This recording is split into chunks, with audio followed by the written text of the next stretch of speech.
안녕하세요. 미래를 설계하라. 경제잡학사전 진행의 유상화입니다. 오늘은 전승연, 이예솔 그리고 이라윤 아나운서와 함께합니다. 안녕하세요. 안녕하세요. 다음 주 FOMC 회의를 앞두고 시장은 신중한 관망세가 짙었습니다. 눈치 보기 장세 속에서 장중 흐름도 좀처럼 방향성을 잡지 못했는데요. 3대 지수 가운데 다우지수가 가장 크게 밀렸고요. 나스닥과 S&P 500도 보합권에서 마감했습니다. 그중에서도 기술주는 강세 흐름을 보였는데요. 메타가 오늘 강세가 강했습니다. 수익성이 낮은 메타버스 사업을 정리하고 그중에서도 AI 프로젝트로 일부를 전환하겠다는 소식이 전해지면서 투자 심리를 자극하면서 주가가 강세로 이어졌습니다. 자, 그럼 자세한 미증시 마감 상황과 글로벌 이슈 전승연 아나운서와 함께 짚어보겠습니다. 전승연 아나운서 전해주시죠. 네, 오늘 미국 증시 마감 상황 알려드립니다. 현지 시간 4일 미국 증시는 지수별로 엇갈린 흐름 보이며 혼조세로 마감했습니다. 연준의 금리 결정 회의를 앞두고 뚜렷한 방향성이 없이 관망하는 분위기로 이어졌는데요. 먼저 다우존스 지수는 전일 대비 0.07% 하락한 47,850포인트에 마감했습니다. 장중에는 제한된 범위 내에서 움직이며 비교적 조용한 흐름을 보였는데요. 이어 S&P 500 지수는 0.11% 상승하며 6,857로 거래에 마쳤습니다. 기술, 통신, 금융업종이 지수 상승을 견인했고 뚜렷한 매도 압력은 나타나지 않았습니다. 나스닥 종합지수는 0.22% 상승 마감했고요. 빅테크 기업들이 대체로 강세를 보이면서 지수를 소폭 끌어올렸습니다. 업종별로는 기술주와 산업, 에너지 업종이 상승한 반면 일부 소비재와 소재 기업들은 약세를 보이며 혼조 흐름 이어갔습니다. 전반적으로 시장은 연준의 금리 인하 가능성에 대한 기대 속에서 크게 흔들림이 없는 보합 분위기를 이어간 분위기였습니다. 다음으로 히트맵 열어서 오늘 미증시 종목별 움직임도 짚어보겠습니다. 오늘 미국 증시는 대형 기술주부터 금융, 산업, 자동차까지 업종별로 뚜렷한 온도차를 보였는데요. 먼저 빅테크 흐름입니다. 애플은 1.21% 하락했고 아마존도 1.41% 내리며 전반적으로 약세 보였습니다. 반면 마이크로소프트는 0.65% 상승했고 엔비디아 역시 2.11% 오르며 그래도 기술주의 중심축을 지탱하는 모습 보여줬는데요. 또한 메타가 3.43% 급등하며 커뮤니케이션 업종 내에서 가장 돋보이는 초록색 나타냈습니다. 반도체 섹터는 전반적으로 강세였습니다. 엔비디아, 브로드컴 상승했고 아날로그 디바이스는 소폭 약세였지만 코어 DNS, ASML, 램리서치 등 주요 장비주는 대부분 초록색 마감하며 업종 전체가 견조한 흐름 이어갔습니다. 자동차 업종에서는 테슬라가 1.74% 상승했고 GM과 포드도 모두 상승 색조를 보이면서 자동차주는 전반적으로 매수세가 유입되는 모습이었습니다. 금융업종은 오늘 히트맵에서 특히 강하게 보였는데요. JP모건이 1.27% 상승했고 뱅크 오브 아메리카, 웰스파고 모두 상승했습니다. 카드사들은 업종별로 엇갈렸지만 은행주는 짙은 상승 색조로 시장을 지탱했습니다. 소비재에서는 코스트코가 2.86% 하락하며 가장 두드러진 약세를 보였는데요. 대신에 월마트는 소폭 상승했고 타깃도 약보합권 흐름 보였습니다. 이렇듯 오늘 빅테크는 쉬어갔지만 전통 강세 업종과 경기 민감주들이 고르게 힘을 보태며 시장은 비교적 탄탄한 저력을 보여준 하루였습니다. 다음으로 글로벌 이슈 보겠습니다. 일본 은행의 17년 만에 금리 인상 가능성이 다시 한번 커지고 있는데요. 로이터 통신은 일본 정부 관계자의 발언을 인용해 BOJ가 12월이나 1월 중 금리 인상을 단행하더라도 정부는 이를 용인할 것이라고 전했습니다. 그동안 세계에서 유일하게 마이너스 금리를 유지해온 일본은 최근 임금 상승과 물가 안정, 경기 회복 흐름이 맞물리며 정책 정상화를 검토 중인 것으로 알려졌습니다. 시장에서는 금리 인상이 현실화될 경우 엔화 강세와 일본 국채 금리 변동, 그리고 아시아 금융시장 전반의 파급 효과를 예상하며 경계감을 높이고 있는 모습입니다. 다음 이슈입니다. 중국 정부가 희귀광물과 영구자석 수출 규제 절차를 완화하는 조치를 발표했는데요. 중국 상무부는 기업들의 부담을 줄이고 수출 효율성을 높이는 조치라고 설명했습니다. 네, 희귀광물은 전기차 배터리, 반도체와 방산산업까지 첨단 산업 전반에 필수적으로 사용되는 핵심 자원입니다. 중국은 글로벌 생산의 절대적인 비중을 차지하고 있는 만큼 이번 결정은 긍정적인 신호로 받아들여지고 있다는데요. 다만 전문가들은 미중 기술 패권 경쟁 속에서 중국이 가격 변동성과 공급 주도권을 관리하려는 전략적 움직임이라는 분석 또한 내놓고 있습니다. 다음이 있습니다. 유럽연합이 발표한 최신 자료에 따르면 올겨울 기준 EU 전체 LNG 저장률이 95%를 넘어 최근 3년 중에 가장 안정적인 에너지 수급 여건을 확보한 것으로 나타났습니다. 러시아 우크라이나 전쟁 이후 유럽은 러시아산 가스 의존도를 빠르게 줄이고 미국, 카타르, 노르웨이 등에서 LNG를 대량 확보해 왔는데요. 이 전략이 올겨울 뚜렷한 효과를 보이고 있다는 평가입니다. 다만 전문가들은 최근 국제 가스 가격이 다시 반등하는 흐름이고 기후 요인과 아시아 수요 변화에 따라 에너지 시장의 변동성은 여전히 존재한다고 지적했습니다. 네, 이제 다음 뉴스인데요. 이제 연말이 다가오잖아요. 미국 스타벅스에서 연말마다 반복되는 크리스마스 컵 대란이 올해도 어김없이 시작됐습니다. 한정판 리유저블 컵이 출시되자 일부 매장은 오픈 30분 만에 완판됐고 새벽부터 매장 앞에 줄이 늘어서거나 여러 점포를 돌아다니며 컵 사냥을 하는 소비자 또한 발생했는데요. 특정 디자인을 모으기 위해 몇십 킬로미터까지 이동하는 콜렉터족까지 나오며 열기가 더해졌습니다. 품절된 지역에서는 중고 플랫폼에서 정가의 5배에서 10배 가격에 거래되며 웃지 못할 현상 또한 이어지고 있습니다. 현지 SNS에는 크리스마스에 연말 민속놀이가 또 돌아왔다 이런 반응이 쏟아졌고요. 스타벅스는 예상보다 강한 수요에 따라 추가 물량 공급과 지역별로 물량 조정을 검토 중이라고 밝혔습니다. 네, 다음 이슈죠. 프랑스 파리가 반려동물 친화 정책의 일환으로 강아지 전용 지하철 칸을 시범 운영하며 큰 관심을 받고 있습니다. 해당 객차에는 반려견 키높이에 맞춘 손잡이와 전용 좌석, 물 간식 스테이션까지 갖춰져 있으며 일반 승객과 분리해 동물들의 스트레스를 줄이고 안정성 또한 확보하겠다는 전략인데요.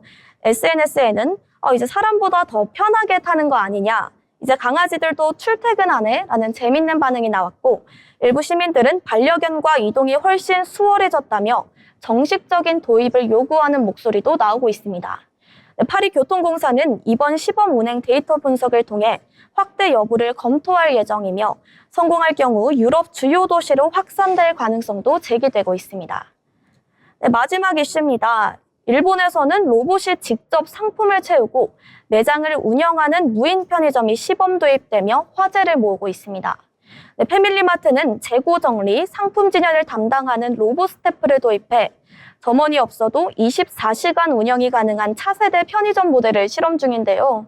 로봇은 AI로 고객 동선을 분석해 인기 상품을 자동으로 보충하고 일부 지역에서는 고객 얼굴을 인식해 맞춤형 추천을 제공하는 기형까지 시험되고 있습니다. 네, 일부 언론은 고령화와 인력난을 해결할 수 있는 현실적인 대안이라고 긍정적으로 평가했습니다. 네, 업계에서는 이 기술이 안정적으로 운영되면 향후 슈퍼마켓이나 소형 매장으로 확대될 전망이 높은 것으로 보고 있습니다. 네, 오늘은 경제 이슈만이 아니라 세계 곳곳에서 화제가 되고 있는 좀 색다른 이야기들까지 전해드렸는데요. 바쁜 뉴스들 속에서도 가끔은 이런 가벼운 글로벌 소식들이 작은 웃음과 여유를 주는 것 같습니다. 다음 주에는 주요 경제 지표와 함께 다시 한번 시장 흐름을 살펴볼 예정인데요. 각국의 소비 트렌드와 기술 변화도 함께 전해드리며 글로벌 분위기를 더 깊게 짚어드리도록 하겠습니다. 네, 지금까지 미증시 마감 상황과 글로벌 이슈까지 전해드렸습니다. 네, 전승현 아나운서와 함께 미증시 마감 상황과 글로벌 이슈까지 잘 살펴봤는데요. 오늘은 증시 관련 뉴스뿐만 아니라 가벼운 글로벌 이슈도까지 짚어보는 시간이었습니다. 이어서 주목받는 이슈들을 알아보는 모 이슈 시간입니다. 오늘은 이예솔 아나운서가 준비하셨는데요. 네, 어떤 이슈 준비하셨을까요? 혹시 레이지베이트라는 단어 들어보셨나요? 생소한 단어라고 느끼시는 분들이 많을 텐데요. 한국어의 어그로라는 단어와 비슷한 개념의 뜻입니다. 세계에서 가장 권위 있는 영어 사전으로 꼽히는 옥스퍼드 사전은 해마다 올해의 단어를 선정하고 있죠. 영국 옥스퍼드 출판부에 따르면 지난 12개월 동안 해당 단어 사용량이 3배 증가했다고 합니다. 캐스퍼 그레스월 영국 옥스퍼드 출판부 대표는 분노가 참여를 촉발하고 알고리즘이 이를 증폭시키며 반복되는 노출을 우리는 정신적으로 지치게 만드는 강력한 악순환을 만든다라면서 올해의 단어들은 단순한 유행어가 아니라 디지털 플랫폼이 우리의 사고와 행동을 어떻게 재편하고 있는지를 보여준다고 설명했습니다. 또 그는 레이즈베이트라는 단어가 빠르게 확산됐다는 건 우리가 온라인에서 어떻게 조정당할 수 있는지를 점점 더 인식하고 있다는 뜻이라며 과거엔 호기심을 자극하는 클릭 중심의 전략이 지배적이었다면 지금은 감정과 반응 자체를 장악하는 방식으로 변화하고 있다고 말했습니다. 올해의 단어 투표에는 3만 명 이상이 참여했다고 합니다. 레이즈베이트는 최종 후보에 오른 다른 두 단어, 아우라파민과 바이오 해킹을 제치고 올해의 단어로 선정됐습니다. 미국 할리우드 여배우 제니퍼 로렌스도 이 단어를 언급한 적이 있죠. 그녀는 최근 신작 영화 디어 마이 러브 홍보 인터뷰를 하던 도중 비밀이 있다면서 나는 틱톡에서 다른 삶을 살고 있다. 틱톡에서 싸움도 하고 댓글창에서 다른 삶을 살고 있다. 내가 틱톡에서 레이즈베이트를 하고 있는 것 같다고 말했습니다. 그렇다면 우리는 알고리즘의 꼭두가시처럼 화만 내지 않기 위해선 어떻게 해야 될까요? 가장 중요한 건 이건 내 반응을 노린 미끼구나라고 알아차리는 것입니다. 화가 나더라도 댓글을 달거나 공유하지 않고 무시해야 합니다. 또 보기 싫은 채널은 차단하거나 관심 없음을 설정하며 알고리즘에게 나는 이런 쓰레기를 원하지 않아라는 신호를 명확히 보내야 한다고 합니다. 레이즈베이트는 우리의 관심을 훔쳐 광고 수익을 올리려는 교묘한 상술입니다. AI가 빠르게 발전하고 우리의 일상에 영향을 미치는 만큼 내 감정의 주인은 바로 나 자신임을 잃지 말아야 합니다. 알고리즘이 던지는 미끼에 덥석 물려 화를 내는 대신 현명하게 무시하고 나만의 평온한 일상을 지키는 현명한 소비자가 되는 건 어떨까요? 지금까지 모이슈였습니다. 네, 이해솔 아나운서와 함께 모 이슈 잘 짚어봤습니다. 2025년 올해의 단어로 옥스퍼드에서 레이즈베이트를 잘 선정해 주셨다고 얘기 전해주셨고요. 이어서 다음 소식은요. 오늘 나온 뉴스 중에서 핵심만 짚어서 전해드리는 뉴스 브리핑 시간입니다. 먼저 전승현 아나운서가 전해주겠습니다. 소식 전해주시죠. 네, 올겨울 갑자기 너무 추워지셨죠? 오늘은 겨울철 안전과 주거 환경 개선과 관련된 두 가지 뉴스 전해드리도록 하겠습니다. 첫 번째 뉴스인데요. 이번 주 수도권에 갑작스럽게 많은 눈이 내리면서 곳곳에서 교통혼란이 이어졌습니다. 서울 시내는 적설이 순식간에 쌓이면서 출근길 도로가 얼어붙었고 경기 인천 지역 고속도로에서는 잇따른 접촉사고와 정체로 차량 흐름이 크게 더뎌졌습니다. 김포 인천공항도 상황이 비슷했는데요. 제설 작업이 길어지고 시야가 확보되지 않으면서 항공편이 지연되거나 아예 취소되는 사례가 속출했습니다. 철도 역시 일부 KTX와 수도권 전철 구간에서 지연이 발생하며 불편이 이어졌습니다. 특히 급 한파까지 겹치면서 노면이 그대로 얼어붙다 보니 지하철과 버스 등 대중교통도 정상화의 시간이 더 걸렸습니다. 출근길 시민들은 그야말로 겨울철 교통전쟁을 겪은 하루였다는 평가입니다. 기상청은 당분간 강설 가능성이 높다며 출퇴근길 기상 변화와 도로 결빙에 각별히 주의를 당부했습니다. 네, 다음은 주거 관련 소식입니다. 정부가 반지하와 노후주택 문제를 근본적으로 해결하기 위해 해당 지역을 단계적으로 정비하고 그 자리에 공공임대주택을 우선 공급하겠다는 계획을 내놨습니다. 네, 국토부는 지자체와 함께 저지대에 위치한 위험주택을 전수조사하고 특히 침수 위협이 큰 지역부터 주민 이주, 철거, 재정비를 순서대로 진행하겠다고 밝혔습니다. 철거된 부지에는 임대주택과 공공분양 등을 포함한 주거복지형 공급 모델을 확대해 취약계층의 주거 안전을 강화할 방침인데요. 전문가들은 기후변화와 폭우와 홍수가 잦아지는 상황에서 반지하 주거가 더 이상 안전한 선택이 아니라는 점을 강조하며 이번 대책이 도시 주거 환경 개선에 중요한 계기가 될 수 있다고 평가했습니다. 다만 실제 이주 대책이나 비용 문제, 주변 지역과의 형평성 등 세부적인 조율이 여전히 필요하다는 지적 또한 함께 나오고 있습니다. 네, 겨울철 교통 안전 문제와 주거 취약계층 보호는 우리 삶과 밀접한 현안들인데요. 정책 변화가 실제 현장에서 어떠한 변화를 만들어낼지 계속 지켜봐야 할 것 같습니다. 지금까지 뉴스 브리핑이었습니다. 네, 겨울철 안전과 관련된 소식 잘 전해주셨고요. 다음 소식은 이해솔 아나운서가 이어가겠습니다. 네, 다음 소식입니다. 법원이 사기적 부정거래 의혹으로 수사를 받는 방시혁 하이브 의장의 주식을 향후 재판에 대비해 일단 묶어두는 추징 보전 조처를 한 것으로 전해졌습니다. 4일 서울 남부지법은 지난달 19일 방 의장의 하이브 주식 1,568억 원 상당에 대해 기소 전 추징 보전 청구를 받아들여 인용 결정을 내린 것으로 알려졌습니다. 해당 건은 서울 남부지검이 청구한 것으로 전해졌습니다. 하이브 관계자는 추징 보전은 통상적 절차로서 유무죄에 대한 판단이 아니다라며 조사 과정에 성실히 임하고 소명했으며 수사기관의 판단을 기다리고 있다는 입장을 전했습니다.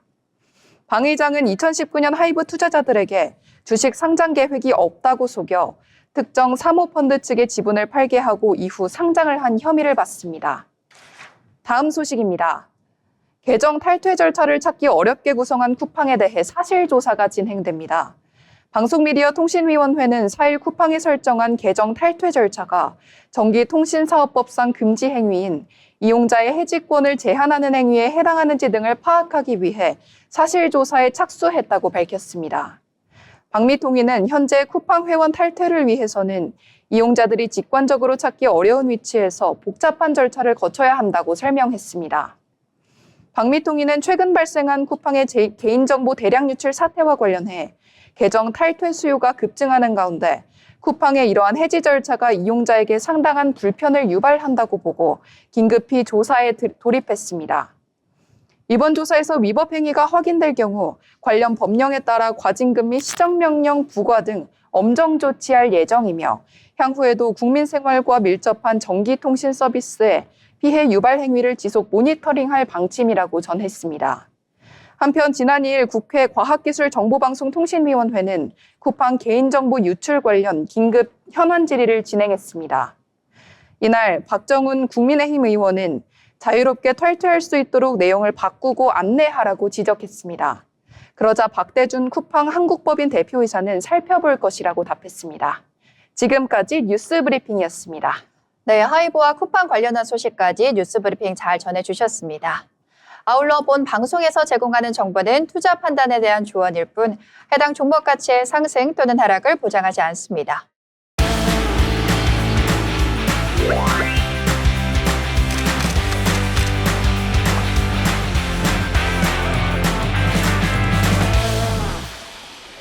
안녕하세요. 어딜 갈까 시간입니다. 여러분, 기온이 뚝 떨어지고 벌써 첫눈 소식이 들려오는데요. 겨울은 역시 차가움 속에서도 마음을 부드럽게 녹여주는 그런 공간이 필요하잖아요. 오늘은 겨울만 되면 생각나는 서울의 고궁 5곳을 소개해드리도록 하겠습니다. 특히 눈이 내리기 시작하면 궁궐의 기와지붕 위로 소복하게 쌓이는 하얀 눈, 고요한 정전 앞을 감싸는 겨울 공기, 그리고 어두워지는 하늘과 함께 은은한 조명이 더해지면 도심에서는 좀처럼 보기 힘든 아름다운 풍경이 펼쳐지곤 하는데요. 서울의 대표 고궁 5곳을 오늘은 겨울 매력과 함께 찾아가서 놓치면 안 되는 포인트까지 알려드리겠습니다. 네, 첫 번째는 가장 유명한 곳이죠. 바로 경복궁입니다. 경복궁은 조선의 법궁이라서 규모가 가장 크고요. 건물 배치가 정교하게 되어 있습니다. 겨울에 특히 예쁜 이유는 근정전 앞 앞마당 경이루 그리고 향원정 등 주요 건물들이 눈이 오면 정말 그림같이 예쁘게 변하기 때문인데요. 하나의 팁이 있다면 경복궁은 사계절 내내 야간 개장을 하는 시기가 있다고 합니다. 이때 가면 조명 아래에서 눈이 반사되는 모습 때문에 사진 찍기 좋다는 후기가 많습니다. 네, 다음은 창덕궁입니다. 창덕궁은 자연지형을 그대로 살려본뜬 궁궐입니다. 풍경이 아주 부드럽고 유연한데요. 특히 후원, 우리가 비원이라고도 부르는 곳은 유네스코 세계문화유산이기도 하죠. 겨울에 가면 연못인 부용지나 애련정 앞에 얇게 얼음이 잡히고요. 주변 숲이 적막해지면서 창덕궁만의 조용한 분위기가 되살아나곤 합니다. 참고로 후원은 사전 예약제라 가시고 싶으시면 예약 가능 여부 먼저 확인하시는 게 좋겠습니다. 네, 다음은 창경궁인데요. 넓고 평평한 산책길이 잘 되어 있어서 겨울철 산책하기 특히 좋겠습니다. 사람이 많지 않은 곳에서 걷고 싶으시면 추천드리는데요. 대표적인 곳이 중앙의 춘당지입니다. 겨울엔 호수 일부가 얼어서 독특한 분위기가 나는데요. 여기 보이시는 대온실은 특히 한국 최초의 서양식 온실이라서 하얀 프레임이 눈과 함께 담기면 특히 아름답게 나옵니다. 창경궁은 동선이 평탄해서 부모님과 함께 산책하기에도 좋을 것 같습니다. 네, 다음은 덕수궁입니다. 서울 궁궐 중 유일하게 전통 건축과 서양식 건축이 함께 있는 공간인데요. 고궁 중에서도 겨울 감성에 가장 알맞는 곳입니다. 돌담길을 따라 걷는 차가운 공기, 그리고 근대 건축물인 석저전과 중명전 앞에 쌓인 눈, 그리고 저녁이 되면 켜지는 은은한 조명까지 서울 도심 한복판에서 전통과 근대가 함께 공존하는 겨울 분위기를 제대로 즐기실 수 있습니다. 특히 눈 오는 날은 돌담길의 따뜻한 노란 조명과 차가운 눈이 만들어내는 그 대비가 정말 아름다운데요. 커플 데이트 명소 1순위로 꼽히기도 합니다. 또 정동길까지 연결해서 걷기 너무 좋으니까요. 산책만 하셔도 충분히 힐링하실 수 있을 겁니다. 네, 마지막 5번째는 바로 경희궁입니다. 나머지 궁보다 규모는 작고요. 상대적으로 사람들이 덜 찾는 고궁이라 눈 오는 날 특히 걷기 좋을 것 같은데요. 주요 건물인 흥화문, 숭전전 일대는 겨울 햇빛이 낮게 비추면서 고요한 그림자가 길게 드리워지거든요. 정말 차분하고 감성적인 분위기를 만들어줍니다. 회사 근처여서 점심시간에 짧게 겨울 산책하기에도 너무 좋고요. 사람이 많지 않아서 촬영하기에도 딱입니다. 네, 이렇게 첫눈 또는 차가운 겨울날 고궁을 더 잘 즐기고 싶다면 네, 이 3가지를 꼭 기억해 주시면 좋을 것 같은데요. 첫 번째는 바로 야간 개장 시즌에 방문하는 것입니다. 궁궐의 야경과 겨울 조명은 정말 분위기를 특별하게 만들어주는데요. 사진 찍기에도 너무 좋은 곳이라 인생 사진 남기고 싶다면 꼭 방문해 보시는 걸 추천드립니다. 네, 두 번째는 해설 프로그램을 활용하는 방법인데요. 궁궐마다 겨울철만의 숨은 이야기들이 있습니다. 해설을 들으면 고궁의 역사적인 깊이가 더 느껴지고요. 아는 만큼 더 보이는 고궁, 특히 창덕궁 해설을 추천드립니다. 네, 마지막은 주변 코스와 연계하는 방법인데요. 경복궁은 서촌이 있고요. 그리고 창덕궁은 북촌, 덕수궁은 정동길이 있죠. 이 조합은 겨울 감성 여행 코스로 추천드립니다. 네, 첫눈이 내리고 찬바람이 불기 시작하는 계절. 네, 차가운 겨울 공기와 고요하게 쌓이는 하얀 눈, 그리고 수백 년 시간을 걸어온 이 궁궐까지 겨울을 제대로 느끼고 싶다면 올해 눈 올 때 꼭 한번 고궁을 방문하시면 좋을 것 같습니다. 네, 여러분의 겨울이 더 따뜻해지고 기억에 남는 시간이 되길 바라며 지금까지 어디 갈까였습니다.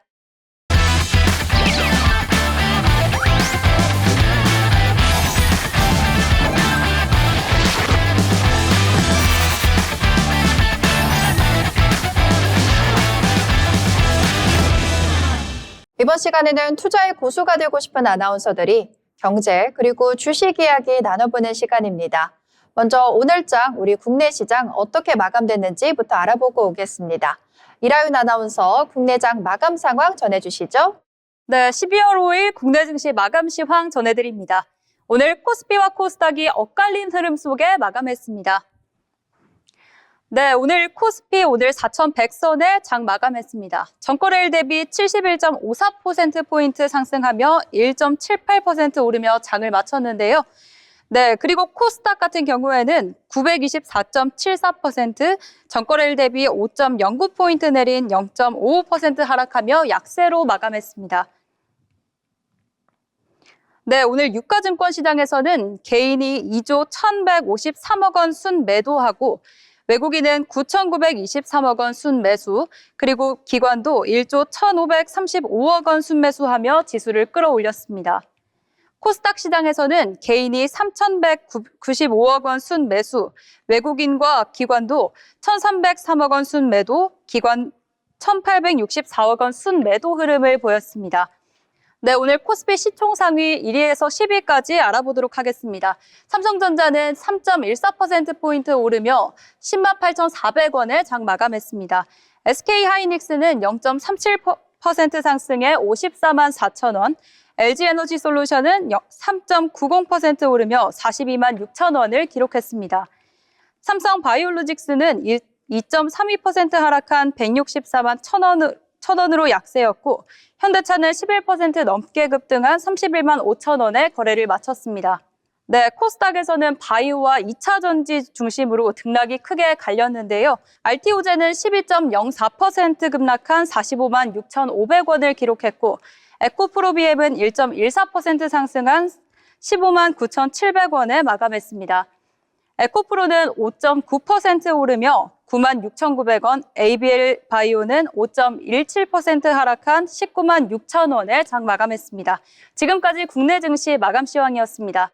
국내장 마감 상황까지 알아봤으니 이제 개별 종목도 알아보겠습니다. 오늘 주목받았던 특징주 함께 알아보겠습니다. 먼저 전승현 아나운서 어떤 특징주 알아볼까요? 네, 제가 준비한 특징주는 천일고속인데요. 서울 고속버스터미널 재개발 기대감에 주가가 폭등했다가 떨어졌던 천일고속이 반등하고 있습니다.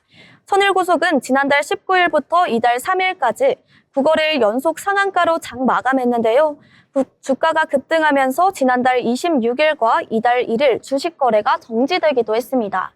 전날에는 5.64% 떨어지면서 10거래일 연속 상한가 행진에는 실패했으나 이날 다시 오르는 상황 보여줬습니다.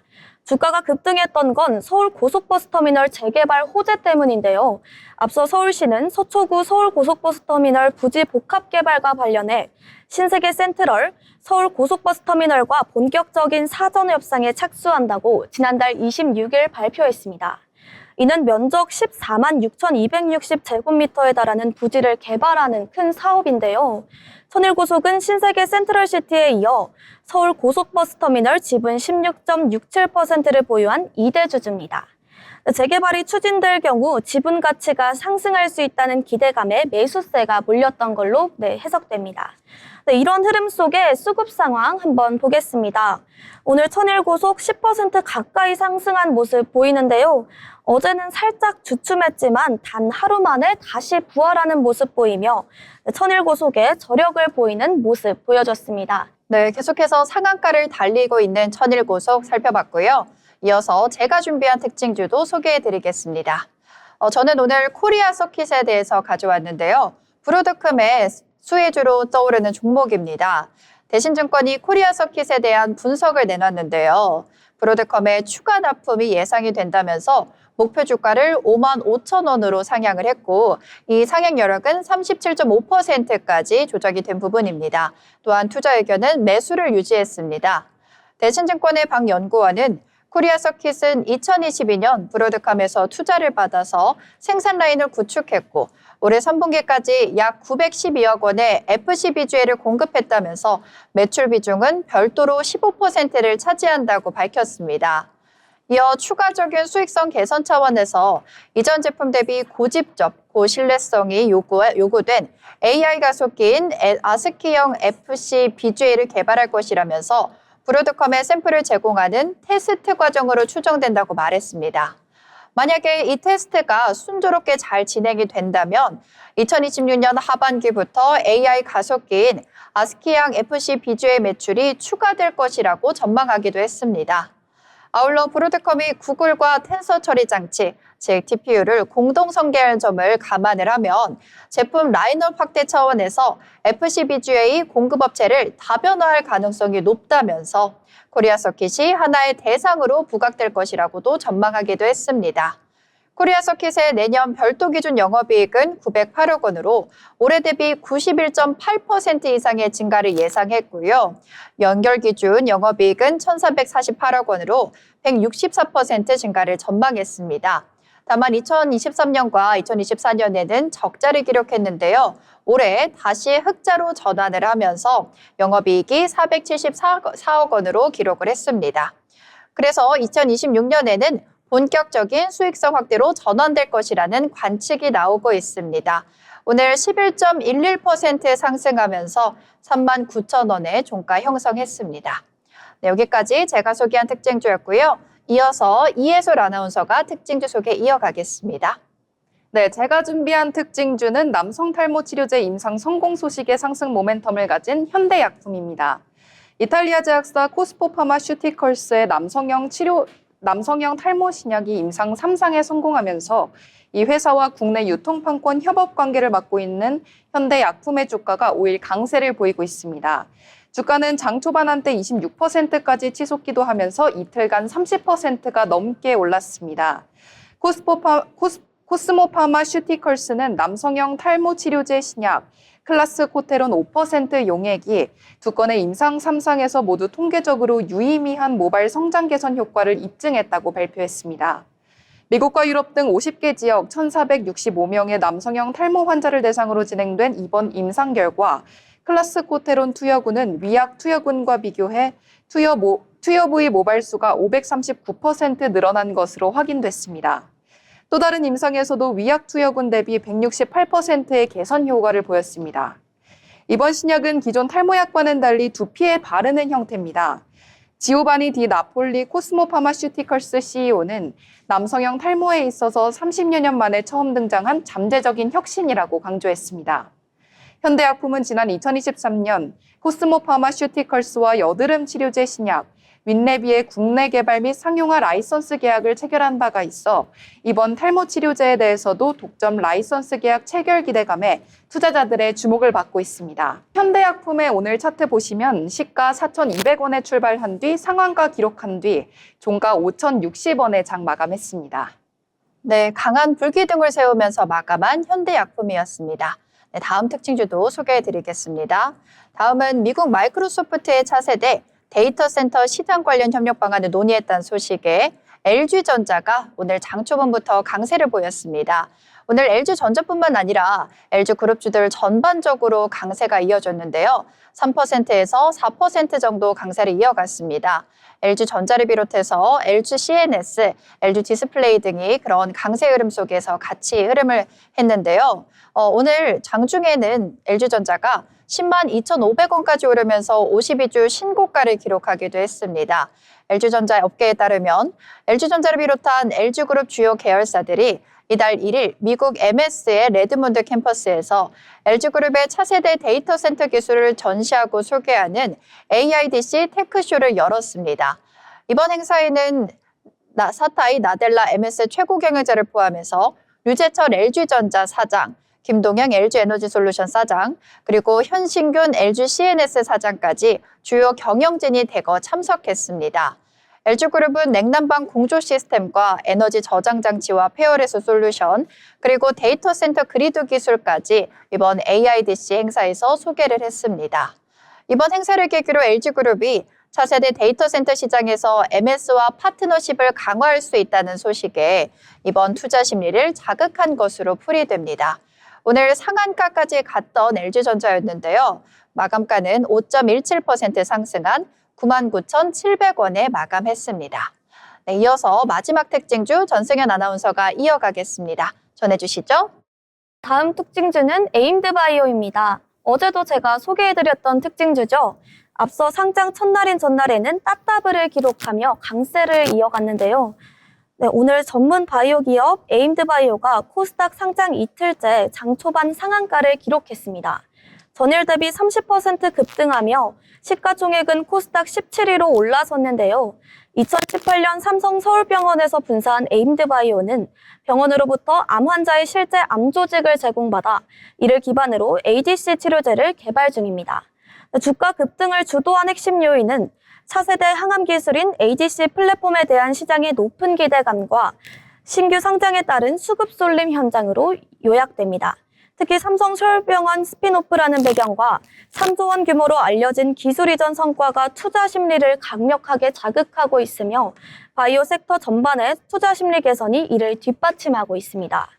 외국인 보유 비중은 1.32% 수준으로 초기 단계이나 상장 직후 개인과 기관의 동반 매수세가 유입되며 물량 확보 경쟁이 치열하게 전개되고 있는데요.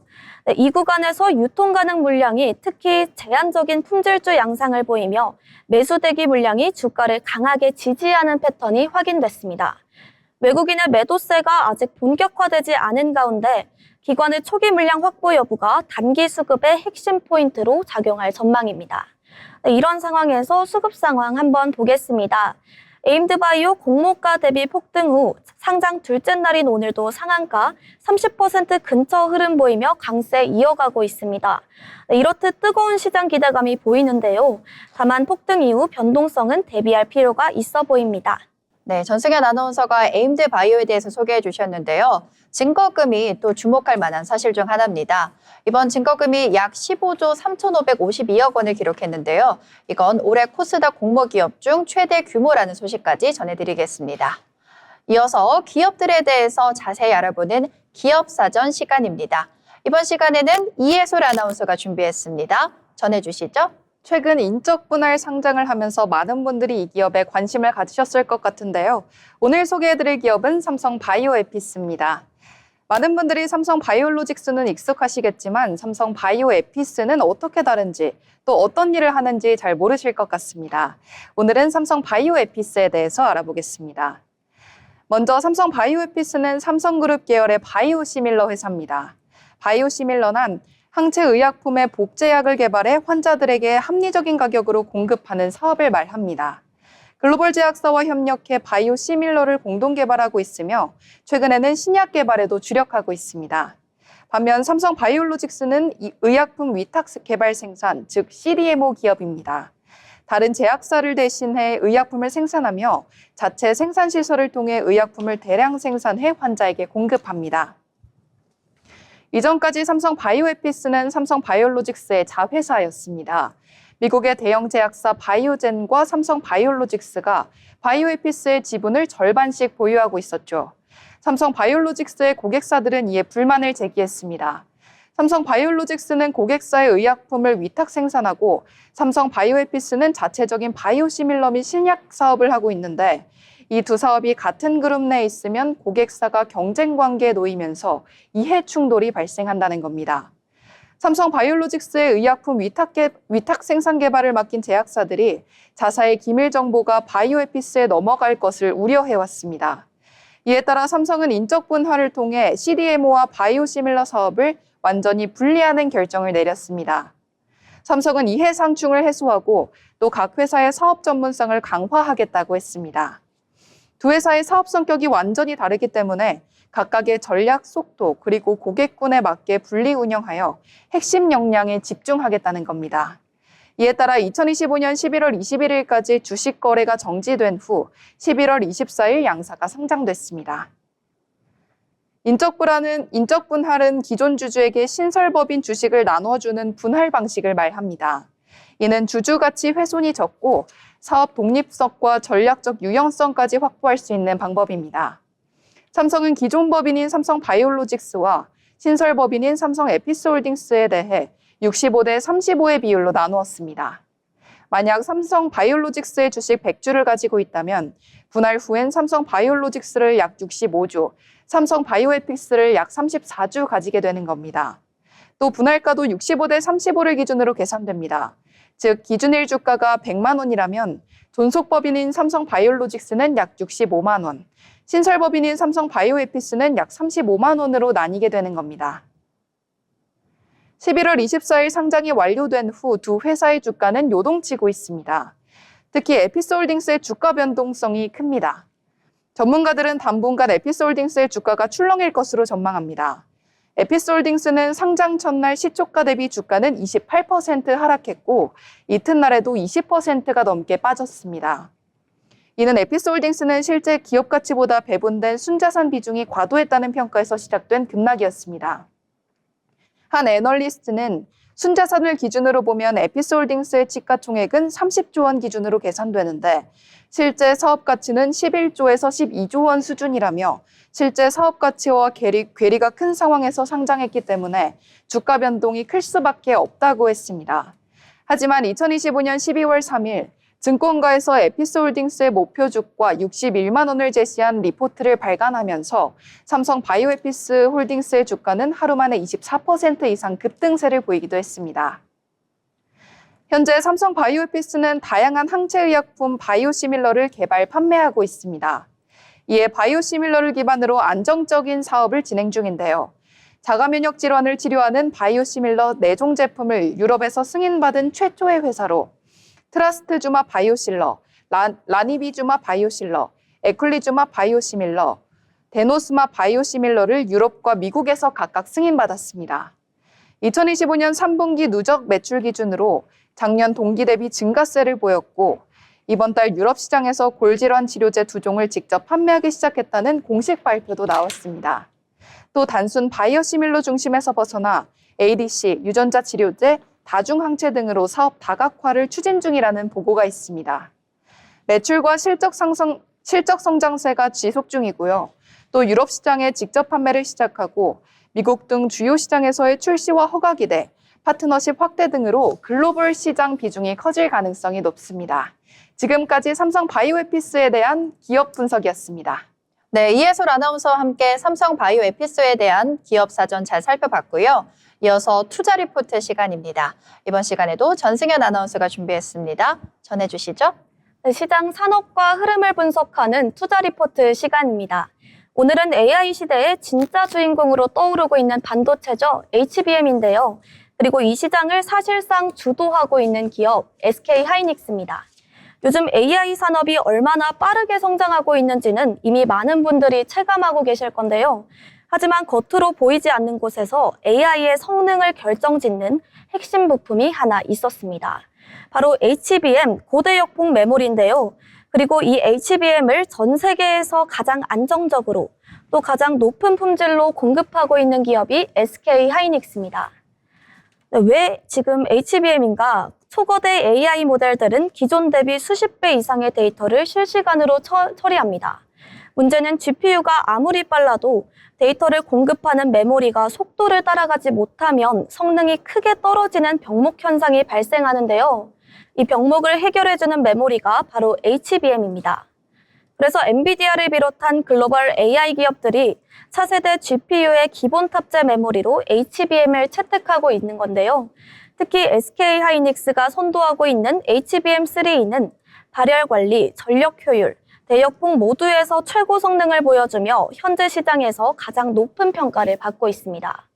이런 흐름이 이어지면서 HBM 수요는 앞으로 최소 5년 이상 지속적인 성장세를 보일 거라는 전망이 많습니다. 네, SK하이닉스가 HBM 절대 강자로 불리는 이유인데요. 첫 번째는 압도적인 품질과 높은 수율입니다.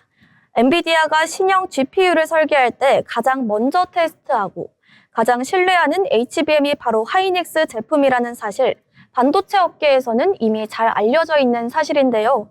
두 번째 시장은 시장 지배력입니다.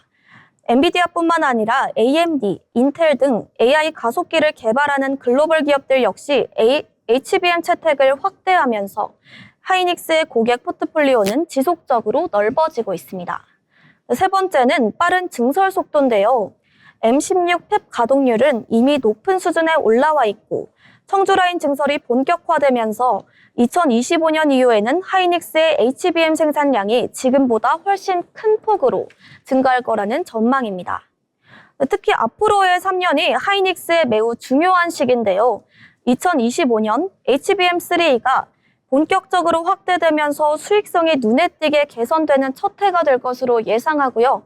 2026년에는 차세대 제품인 HBM4가 본격 양산될 가능성이 높습니다. 네, HBM4는 시장의 경쟁 구도를 완전히 바꾸는 제품으로 평가되고 있는데요. 그리고 2027년 글로벌 고객사 확대와 증설 효과가 실적에 온전히 반영되며 하이닉스의 영업이익은 새로운 구간에 진입할 것이라는 전망이 나옵니다.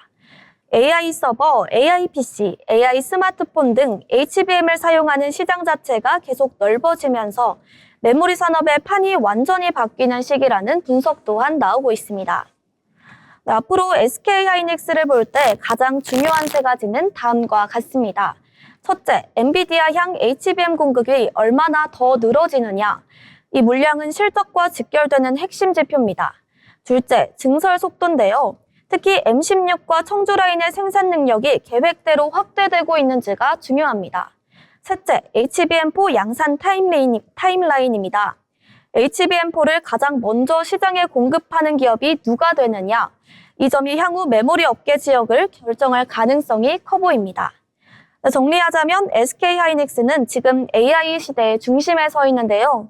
AI 확산, GPU 수요 증가, HBM 필수화라는 구조적인 변화 속에서 가장 직접적이고 또 가장 강력한 수혜가 기대되는 기업이기 때문입니다. 기술력과 생산 능력, 고객 신뢰까지 세 박자를 모두 갖춘 만큼 이번 HBM 슈퍼사이클을 이끌 가능성이 가장 높은 기업으로 평가받고 있습니다.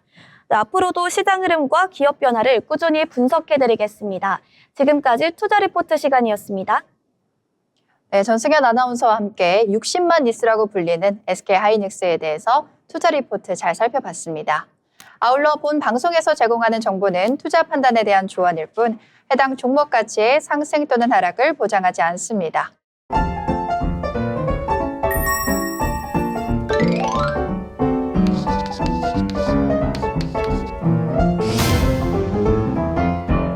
네, 벌써 오늘 방송 마칠 시간이 다가왔습니다.